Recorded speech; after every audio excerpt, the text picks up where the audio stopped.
जैसी घटना आज हम गीताधाम गुरुकुल ऑनलाइन क्लासेज में क्लास 9 का सामाजिक विज्ञान में जो पुस्तक है भारत और समकालीन विश्व का अध्याय 3 नास्तिकवाद का उदय, आम जनता व मानवता के खिलाफ जो नास्तिकों के अपराध हुए हैं, जो हिटलर ने जो नरसंहार किया, उसके बारे में आज हम पढ़ेंगे। बहुत सारे लोग नास्ती शब्द आडंबर और धुआंधार प्रचार का शिकार। हमने पहले पढ़ा था कि नास्तिकों ने एक नई शब्दावली तैयार की थी। क्या की शब्दावली तैयार की थी? नए नए शब्द और राष्ट्र के प्रति आडंबर फैलाया।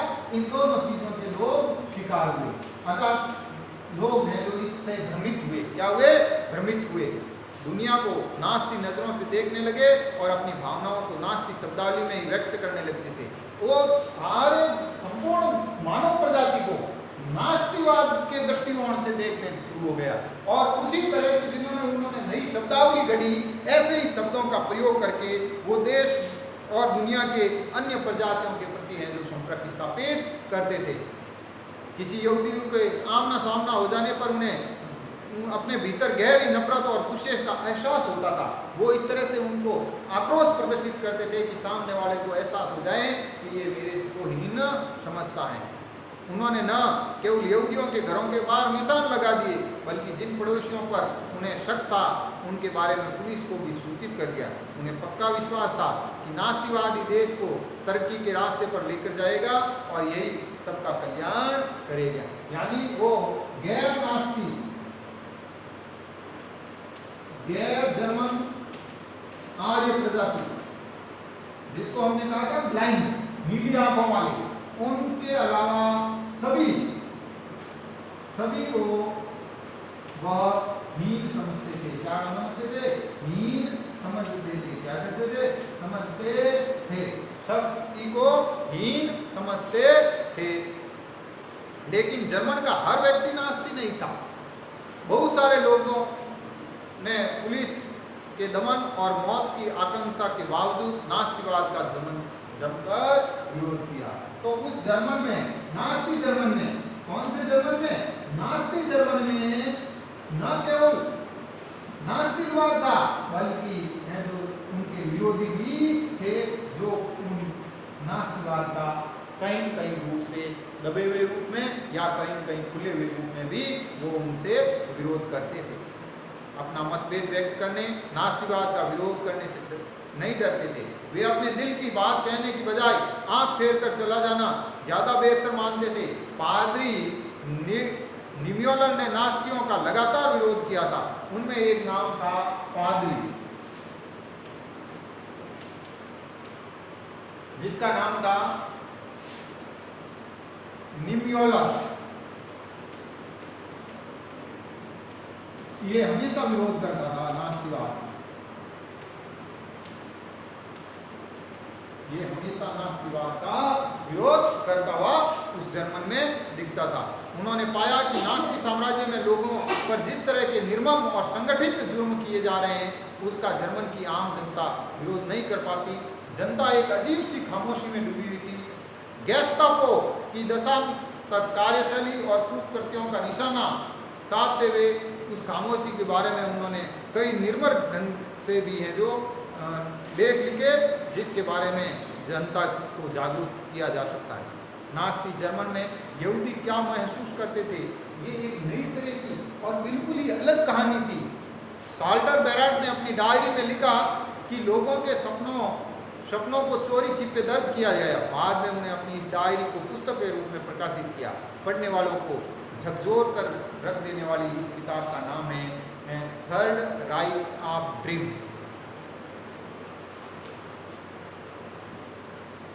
Third right of dream. इस पुस्तक में जो नास्तियों के कृत्यों को और नास्तिक घटनाओं को लिखा गया है, जिसमें बताया गया है कि एक समय के बाद किस तरह खुद यहूदी भी अपने बारे में नास्तियों द्वारा फैलाई जा रही रूढ़ छवियों पर यकीन करने लगे। उन्हें सपने में भी अपनी नाक आगे से मुड़ी हुई, बाल व आंखें काली और यहूदियों जैसी शक्ल सूरत और चाल ढाल दिखने लगी। नास्ती प्रेम में यहूदियों की जो छवियां और तस्वीरें छपती थी, वे दिन रात यहूदियों का पीछा कर रही थी। ये छवियां सपनों में भी उसका पीछा नहीं छोड़ती थी। बहुत सारे यहूदी गैस चैम्बरों में पहुंचने से पहले ही हैं जो उन्होंने खत्म हो गए। यानी नास्तिवाद का वंश न केवल शारीरिक था बल्कि मनोवैज्ञानिक रूप से भी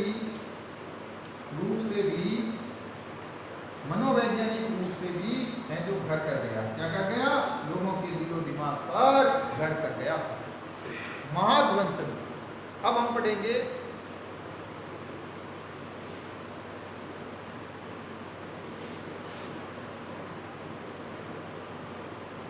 महाध्वंस,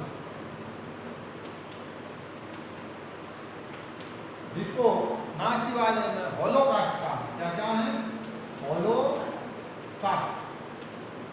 होलोकास्ट के बारे में जानकारी,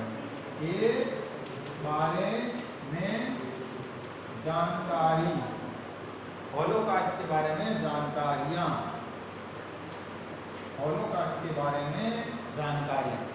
नास्ती तौर तरीकों की जानकारी नास्ती शासन के आखिरी सालों में रिश्रित कर जर्मन से बाहर जाने लगी। यानी उनके अत्याचारों की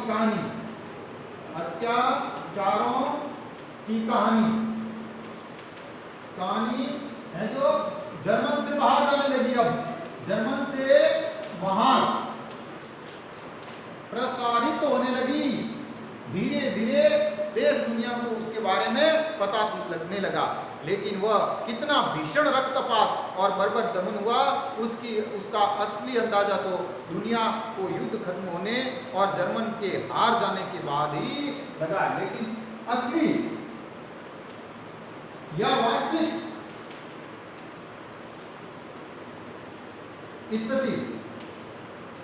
स्थिति का पता तो सेकेंड वर्ल्ड वॉर और जर्मन की हार